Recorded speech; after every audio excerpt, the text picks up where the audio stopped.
Hay momentos en el fútbol donde el verdadero partido no se juega en el césped, sino en el aire tenso que rodea al estadio, en los gritos que bajan desde las gradas como si fueran parte del espectáculo, en esa atmósfera invisible donde se decide quién merece estar ahí y quién debe ser recordado que no pertenece. Hay días donde el balón deja de ser solo un instrumento deportivo y se convierte en la única voz disponible para responder a algo que no debería existir en primer lugar. Porque el fútbol, en teoría, es un juego limpio, una celebración de habilidad y esfuerzo, pero en la práctica, demasiadas veces, se convierte en el escenario donde el odio encuentra su tribuna y el desprecio se disfraza de pasión. Y en uno de esos días, un jugador brasileño, ya consagrado como uno de los más brillantes de su generación, tuvo que enfrentarse no solo a los defensas rivales, sino a algo mucho más pesado, algo que ningún entrenamiento puede prepararte para soportar. Ronaldinho Gaúcho llegó a ese partido como llegaba a todos, con la sonrisa fácil, los pies ligeros y esa capacidad única de hacer que el fútbol pareciera más simple de lo que realmente es. No era un jugador convencional, no era de esos que corren más rápido que todos, ni de los que pegan más fuerte, ni siquiera de los que marcan en cada ocasión. Era otra cosa. Era el tipo de futbolista que transformaba un domingo cualquiera en algo memorable, que hacía que los niños quisieran quedarse hasta el final del partido aunque su equipo estuviera perdiendo, solo por la posibilidad de verlo hacer una de esas jugadas imposibles que parecían salidas de un videojuego. Tenía una conexión especial con el balón, como si hablaran un idioma secreto que solo ellos entendían, y esa magia había conquistado estadios enteros, desde Porto Alegre hasta Barcelona, desde París hasta Milán. Donde jugaba, el público se levantaba. Donde tocaba el balón, las cámaras lo seguían. Era, en pocas palabras, uno de esos jugadores que trascienden el deporte y se convierten en un fenómeno cultural, en un símbolo de alegría y creatividad que iba mucho más allá de los 90 minutos reglamentarios. Pero ese día, el estadio no lo recibió con admiración. Ese día, desde el momento en que pisó el césped, algo se sintió diferente. No era el ambiente habitual de rivalidad deportiva, ese clima competitivo pero respetuoso que acompaña a los grandes partidos. Era otra cosa. Era más denso, más agresivo, más personal. Los primeros gritos llegaron cuando todavía estaba en el calentamiento, palabras que no tenían nada que ver con su rendimiento ni con su equipo, palabras dirigidas específicamente a su piel, a su origen, a algo que él no había elegido y que no podía cambiar. No fue un insulto aislado de un espectador fuera de control. Fue constante, fue repetido, fue colectivo. Y fue tolerado por el resto del estadio como si fuera parte del folclore, como si gritar insultos racistas fuera una forma aceptable de presionar al rival, como si degradar a un ser humano fuera simplemente una táctica más dentro del espectáculo. Lo llamaron mono, una y otra vez, desde distintos sectores, con risas, con saña, con esa seguridad que da el anonimato de la multitud y la certeza de que probablemente no habría consecuencias. Y mientras esos gritos caían sobre el campo como piedras invisibles, Ronaldinho seguía moviéndose, seguía tocando el balón, seguía sonriendo. Porque esa era su forma de estar en el mundo, incluso cuando el mundo se mostraba hostil. Pero sería un error pensar que esos insultos no le afectaban, que simplemente los ignoraba como si fueran ruido de fondo. Nadie es inmune a ese tipo de violencia verbal. Nadie puede escuchar que lo reducen a un insulto primitivo y racista sin sentir algo por dentro, sin que algo se quiebre, aunque sea por un instante. Lo que pasa es que Ronaldinho había aprendido algo que muchos futbolistas negros antes que él tuvieron que aprender, que confrontar directamente el odio a veces solo alimenta el espectáculo, que responder con palabras puede convertirte en el culpable de la situación, que la única forma de desarmar ese tipo de agresión es con algo que el agresor no puede tocar. Y entonces comenzó el partido. Y Ronaldinho decidió que su respuesta no vendría en forma de gesto hacia la tribuna, ni de declaraciones después del encuentro, ni de quejas al árbitro. Su respuesta vendría en forma de fútbol. Puro, brillante, implacable. Cada toque del balón se convirtió en una declaración silenciosa, cada regate en una respuesta más contundente que cualquier palabra.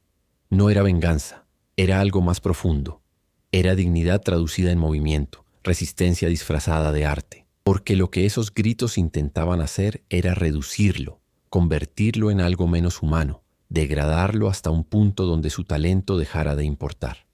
Y lo que Ronaldinho hizo fue exactamente lo contrario, demostrar que su talento era tan inmenso, tan innegable, tan superior a cualquier cosa que pudieran decir desde las gradas, que el odio simplemente quedaba pequeño en comparación. El primer gol llegó después de una jugada que parecía imposible, uno de esos movimientos que solo él podía hacer, donde amaga hacia un lado, arrastra el balón con el pie contrario, deja a 2 defensas en el suelo y coloca la pelota exactamente donde el portero no puede alcanzarla. Y cuando el balón entró, hubo un silencio extraño en el estadio, como si la gente no supiera cómo reaccionar. Porque aplaudir a alguien acabas de insultar es reconocer que te equivocaste, y muy poca gente está dispuesta a hacer eso en público. Pero el fútbol tiene esa capacidad de forzar la honestidad, de hacer que incluso el más obstinado termine reconociendo la verdad cuando la tiene enfrente. Y la verdad era que Ronaldinho estaba jugando a otro nivel, un nivel al que los insultos no podían llegar, donde lo único que importaba era el balón y lo que él podía hacer con él. Y siguió. Cada vez que tocaba la pelota, algo sucedía. No eran solo regates funcionales, no eran solo pases correctos. Eran momentos de genialidad pura, de creatividad desbordante, de ese tipo de fútbol que hace que la gente olvide por qué vino al estadio y simplemente se rinda ante lo que está viendo. Un túnel aquí, un sombrero allá, una asistencia imposible que deja a un compañero solo frente al arco, y con cada jugada el ambiente iba cambiando, lentamente, casi imperceptiblemente al principio, porque el odio es ruidoso pero frágil, y cuando se enfrenta a algo verdaderamente grande, a algo innegable, empieza a desmoronarse. Los gritos racistas seguían ahí, pero cada vez más aislados, cada vez más incómodos incluso para quienes los escuchaban sin decir nada. Y en su lugar comenzaron a surgir otros sonidos. Aplausos, primero tímidos, luego más claros, incluso del público rival, incluso de aquellos que minutos antes habían participado en los insultos o los habían tolerado en silencio. Hay algo profundamente revelador en ese cambio de atmósfera. Dice mucho sobre cómo funciona el racismo, sobre cómo se sostiene en la complicidad silenciosa de quienes no participan activamente pero tampoco se oponen. Pero también dice algo sobre el poder del talento, sobre la capacidad del arte de forzar un tipo de respeto que las palabras no pueden generar. Aunque eso, por supuesto, plantea una pregunta incómoda. ¿Por qué un jugador debería tener que ser brillante para ser tratado con dignidad? ¿Por qué su humanidad necesita ser validada a través de un gol espectacular? ¿Por qué el respeto básico depende de su rendimiento en el campo? Porque la realidad es que Ronaldinho no debería haber tenido que demostrar nada ese día. No debería haber tenido que jugar el mejor partido de su vida para que dejaran de insultarlo. Debería haber sido suficiente con el simple hecho de ser un ser humano. Pero el mundo no funciona así. Y el fútbol, que tanto se vende como un deporte universal, como un lenguaje común que trasciende fronteras y diferencias, demasiadas veces refleja las peores dimensiones de la sociedad que lo rodea. Los estadios pueden ser lugares de celebración y comunidad, pero también pueden convertirse en espacios donde el anonimato y la masa permiten que salga a la superficie lo peor de las personas. Y todo eso sucede cuando los gritos racistas llenan las gradas y nadie hace nada para detenerlos. El jugador que los recibe se encuentra completamente solo con el balón, solo con su talento, solo con la decisión de cómo responder a algo que no debería estar sucediendo en primer lugar. Ronaldinho eligió responder con fútbol, no porque fuera la respuesta correcta, sino porque era la única respuesta posible en ese contexto. Porque levantarse y señalar el racismo en medio del partido probablemente habría resultado en más insultos, en acusaciones de ser demasiado sensible, en comentarios sobre cómo debería concentrarse en jugar y no en quejarse, porque el sistema estaba diseñado de tal forma que la víctima del abuso terminaba siendo vista como el problema si osaba señalarlo. Entonces la única opción viable era convertir ese dolor en motivación, transformar la rabia en precisión, usar el talento como escudo y como arma al mismo tiempo. Y funcionó en cierto sentido. El partido terminó siendo una exhibición magistral, un recital de fútbol que quedó grabado en la memoria de todos los presentes. Ronaldinho salió del campo ovacionado incluso por parte del público rival, reconocido como el mejor jugador del encuentro, admirado y respetado. Pero ese respeto vino con un costo invisible, con el peso de haber tenido que demostrar constantemente su valor, con la cicatriz de saber que su humanidad básica no fue suficiente para evitar el abuso. Y esa es la paradoja cruel de estas situaciones, que el jugador termine siendo celebrado por su resistencia, por su capacidad de superar el odio con talento, cuando en realidad nunca debería haber sido puesto en esa posición. Si esta historia te hizo reflexionar, suscríbete para seguir escuchando relatos donde el fútbol se mira desde otro lugar, porque lo que sucedió ese día no fue solo un partido memorable, fue un recordatorio de que el deporte todavía tiene mucho trabajo por hacer, de que la pasión por el fútbol no puede servir como excusa para el racismo, de que los estadios necesitan ser espacios seguros para todos los jugadores, independientemente de su color de piel, su origen o su acento. Y ese cambio no va a venir solo del talento de jugadores extraordinarios que logran silenciar el odio con su genialidad. Va a venir de decisiones institucionales, de consecuencias reales para quienes insultan, de una cultura que deje de tolerar el racismo como parte del folclore deportivo. Pero mientras esas transformaciones estructurales no lleguen, mientras los estadios sigan siendo lugares donde un jugador puede ser insultado por su piel sin que nadie intervenga, seguirá habiendo futbolistas que tengan que responder con lo único que tienen: su juego. Y en ese sentido, lo que Ronaldinho hizo ese día fue heroico, aunque nunca debería haber sido necesario. Fue un acto de resistencia, aunque la resistencia no debería ser requisito para jugar al fútbol. Fue una demostración de dignidad, aunque la dignidad no debería depender de meter 3 goles en un partido. Fue, en última instancia, la historia de un hombre que decidió no dejarse destruir por el odio, sino convertirlo en combustible para brillar aún más. Y hay algo conmovedor en esa decisión, en esa capacidad de mantenerse humano y sonriente, incluso cuando el entorno intenta deshumanizarte. Porque Ronaldinho no perdió su esencia ese día. No se volvió amargo, no dejó de disfrutar del juego, no permitió que el racismo le robara el amor por el fútbol. Siguió siendo el mismo jugador que hacía trucos innecesarios solo porque se veía bonito, que sonreía incluso cuando su equipo iba perdiendo, que trataba cada partido como una oportunidad para crear algo hermoso. Y en un mundo que constantemente intentaba reducirlo, limitarlo, encasillarlo, esa capacidad de seguir siendo plenamente él mismo era quizás su acto de rebeldía más poderoso. Cuéntanos desde dónde estás escuchando esta historia, porque estas cosas no suceden solo en un país o en un estadio en particular. Suceden en todas partes donde el fútbol se juega, donde la pasión deportiva se mezcla con prejuicios arraigados, donde la multitud se siente lo suficientemente protegida como para gritar cosas que nunca dirían cara a cara. Y cada lugar tiene sus propias versiones de esta historia, sus propios jugadores que tuvieron que demostrar su valía una y otra vez solo para ser tratados con el respeto básico que otros reciben automáticamente. Cada liga, cada nivel del fútbol, desde las divisiones inferiores hasta los torneos más prestigiosos, tiene episodios donde el racismo salió a la superficie y el sistema falló en proteger a quien lo necesitaba. Lo que hace particularmente dolorosa la historia de aquel día es que Ronaldinho ya era una estrella consagrada cuando sucedió. No era un jugador joven intentando abrirse camino, no era alguien desconocido que pudiera ser fácilmente ignorado. Era un ícono mundial, alguien que había ganado todo lo que se podía ganar, que había brillado en los mejores escenarios, que era reconocido y admirado en todo el planeta. Y aún así, nada de eso fue suficiente para evitar que lo insultaran por el color de su piel, porque el racismo no es racional, no se basa en méritos ni en lógica. Es puro prejuicio, pura ignorancia, puro odio dirigido hacia algo que el agresor ni siquiera entiende completamente. Y eso significa que no hay nivel de éxito que pueda proteger a un jugador negro del racismo. No hay cantidad de trofeos, de goles, de momentos brillantes que garanticen que será tratado con dignidad en todos los estadios. Pueden ser los mejores del mundo y aún así escuchar gritos de mono desde las gradas.